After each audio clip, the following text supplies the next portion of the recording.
I remember staring at my reflection in the dark screen, a man who just yesterday had been on top of the world. Now I saw a stranger, eyes wide with disbelief, jaw slack with shock. The office, usually a hive of productive energy, felt suddenly desolate, the silence deafening. My assistant, Sarah, knocked tentatively, breaking the spell. Her usual cheerful greeting died on her lips as she saw my face. "Ethan, are you all right?"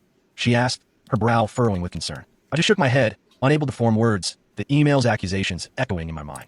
She was loyal, efficient, and had been with me almost from the start. How would she react to this? How would anyone? The shame, a bitter bile, began to rise in my throat. The next few hours were a blur of frantic phone calls, hushed conversations, and the creeping realization that this wasn't a misunderstanding. The legal team, grim-faced and professional, presented evidence, forged documents, phantom invoices, suspicious transfers. Each piece of proof was a blow, a chisel chipping away at my reputation, my life's work. They didn't listen to my denials, my impassioned pleas of innocence. The weight of the evidence, meticulously constructed, was crushing. The board meeting was a kangaroo court. Faces I'd once considered allies now looked at me with suspicion, anger, and a thinly veiled disgust. My arguments, my detailed explanations, were dismissed with curt shakes of the head. Mark, sitting opposite me, remained silent, his gaze fixed on the table.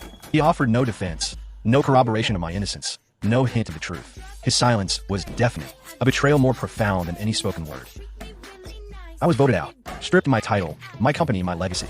The news spread like wildfire, fueled by sensational headlines that painted me as a greedy, corrupt executive. My name, once synonymous with innovation and success, was now dragged through the mud. The shame was a physical burden, weighing down my shoulders, making it hard to breathe.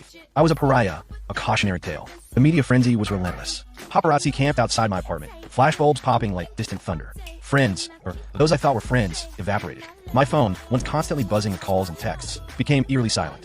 Even my girlfriend, who I'd planned a future with, delivered a tearful goodbye, unable to withstand the scrutiny and the stain on her own reputation. As I sat alone in my now empty apartment, staring at the cityscape that once represented my triumph, a deep, chilling calm settled over me. They thought they'd broken me. They thought they'd taken everything. But they knew nothing of the deeper foundations I stood upon, the silent strength inherited from the man who prepared me for battles far greater than this. They knew nothing of my grandfather's legacy, the secret wealth and connections that lay dormant, waiting for a moment like this. And they certainly knew nothing of the meticulous plan already beginning to form in my mind.